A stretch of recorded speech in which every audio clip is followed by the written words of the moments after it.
I want to read this from Jesse Kelly. Just put this on Twitter.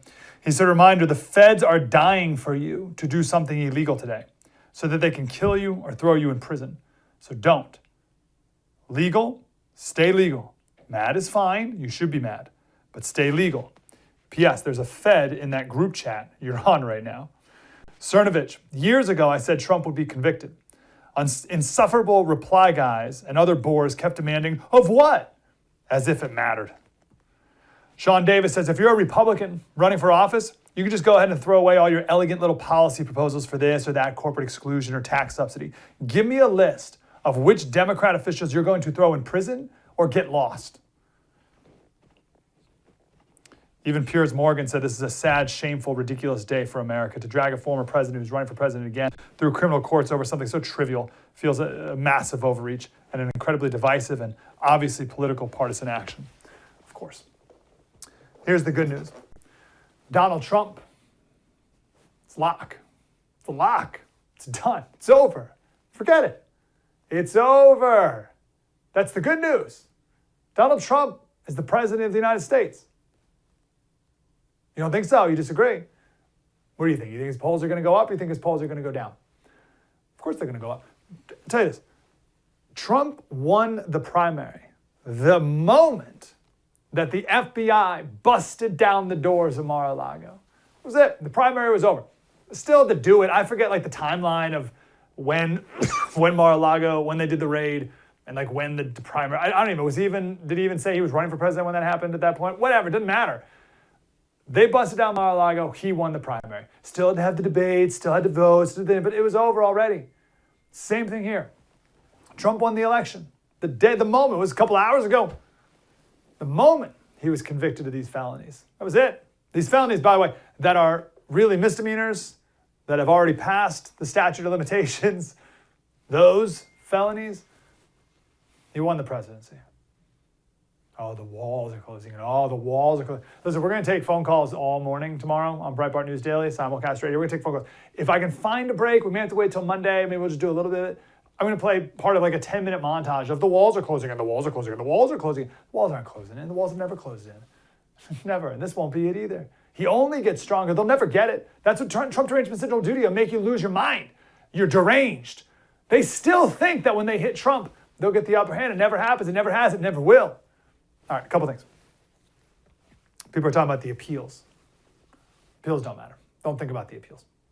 Appeals don't matter at all. Appeals are going to be after the election. It's a moot point. The only thing that matters is November 6th. That's it. Or November 5th, November 5th. That's it. That's it. I'll give you another date. July 11th. That's sentencing day. And as we talked about with our guest earlier, that's all up to the judge. It's all up to the judge. 4 days before the GOP convention, by the way. 4 days before the Republican convention, they're going to sentence Donald Trump. Man. So, I hear people talk about the appeals. Don't worry about the appeals. So the next question people are wondering is prison likely? Are they going to put Donald Trump in prison? For a regular person? No, of course not. No way. No way would a regular person have even had these charges brought against them. Right? No chance. So anytime I hear an analyst, I've already heard a few, say, oh, it's unlikely that they'll put Donald Trump in prison. Those people, if I may, are assuming the best. They're assuming that these are normal people operating based off of normal norms. They are I don't know where they've been the last 8 years, but all the analysts out there who are like, oh, it's very unlikely. Oh, it's unlikely that he'll be sentenced to prison because he's never committed any crimes before. No, you're talking like he's a normal guy. You're talking like Trump's a normal person. You're talking like these people aren't deranged fanatics who will do anything it takes to get this man behind bars. You think Judge Marchand is going to be sitting there considering Donald Trump's criminal history, whether or not they throw him in prison? You kidding me? They hate him. They hate him. They hate him. Donald Trump haunts their nightmares. Every night they despise this man. So will they throw him in prison? Of course. Of course, they will throw that guy in prison with as much ease and glee as you'll vote for that guy on November 5th. Seriously, I mean that. Like I already talked to some people today, and I was like, oh, you're going to vote for a convicted felon? They said, you better believe it. Now more than ever. That like zest for voting for Trump, they have the exact same, if not more, for putting him in prison. So don't listen to any analysts who are like, oh, I don't think they'll do that. That sounds a little extreme. This whole thing is extreme. We're way past that. Of course he'll be sentenced to prison. Now when it does go to appeal, will he win on appeal? That's another question. Yeah, of course. I feel like he'll win, probably. I can't say for sure, probably.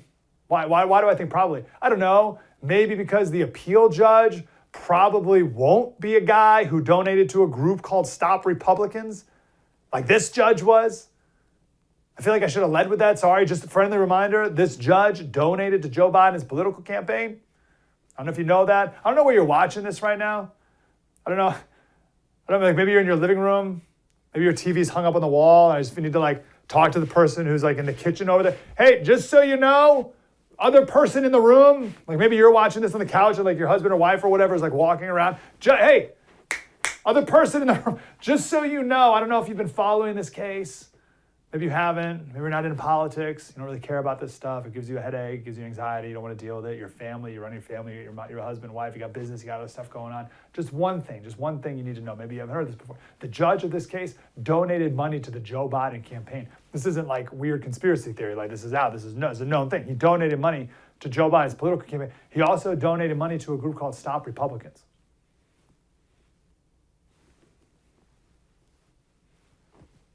So I don't know. Is he going to win the appeal? Donald Trump? Yeah, probably, because the judge in the appeals court probably won't be a guy who donated to a group called Stop Republicans. Okay. You can go back to what you were doing if you're doing other stuff in that. So that's just how, like, I'll be like the first will be on the TV and like my wife will be doing something fine or something. So I'm just talking to her.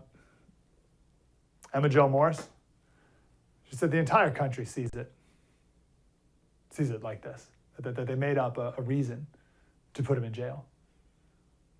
And some are happy with that. That's fine. That's fine. I know people would be very, very happy with this. But everyone knows that that's what this is. Any fair-minded person will see what it is. And you can be happy. Again, you can like that, but let's be honest here.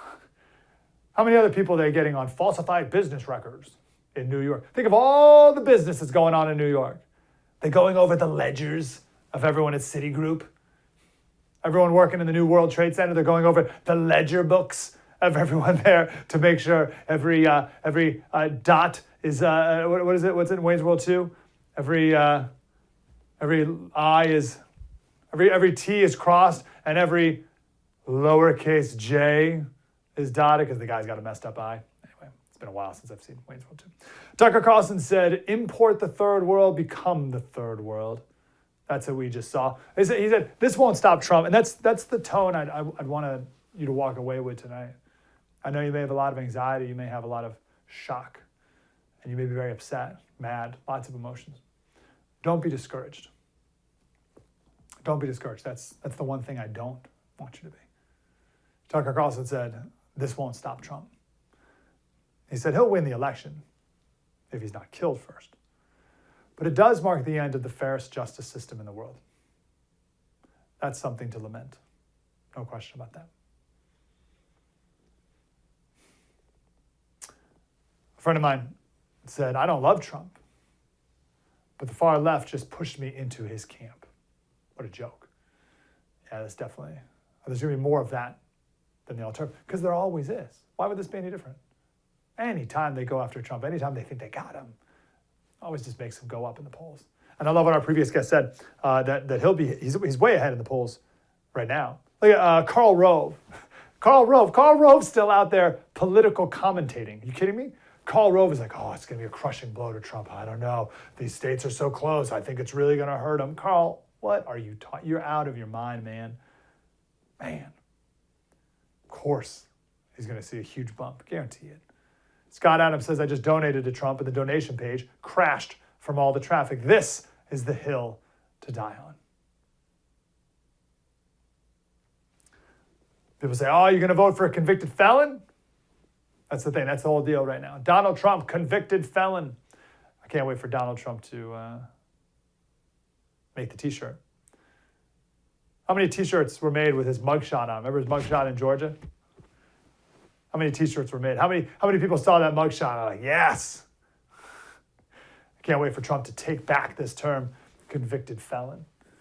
Convicted felon, 2024. The Biden campaign's ready for it. They were ready the second it happened to put out all their propaganda about how he's a convicted felon. Every time you're going to hear the name Donald Trump, from now until November 5th, from the left certainly, is going to be convicted felon Donald Trump. It's like it's his new name. Convicted felon Donald Trump. We'll see if Donald Trump owns that term.